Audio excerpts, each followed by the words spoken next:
the Australia, UK, US military or defense arrangement. Were you surprised by it? Well, I'm not really surprised by it. I think alliance enhancement or alliance building, I think, will be part of that dynamic. And here, we already observe, the growing rivalry.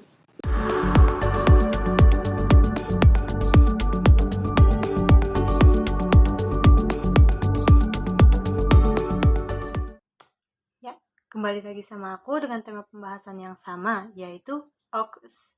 Sebelum kita mulai pembahasannya, aku mau reminder dikit kalau AUKUS itu adalah sebuah fakta trilateral yang berfungsi buat menjaga kestabilan daerah Asia Pasifik, khususnya bagian lautnya nih.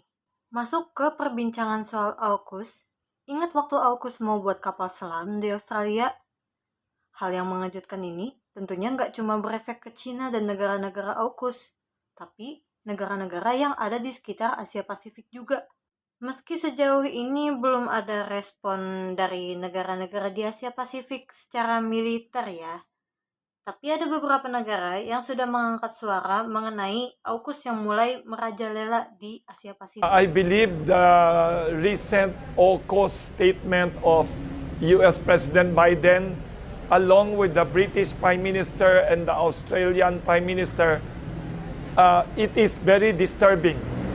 It is very dangerous escalation of military build-up in the Asia-Pacific region. Well, firstly, in Tokyo, there's a right-wing government in power, and they're rather more assertive towards China. And of course, they're engaged in an unspoken arms race. They're significantly beefing up their maritime self-defense force. Japanese society is aware of the threat of China and of North Korea, but of course for two very, very good reasons. They're very anti-nuclear arms of any nature. Those two reasons, of course, are Hiroshima and Nagasaki.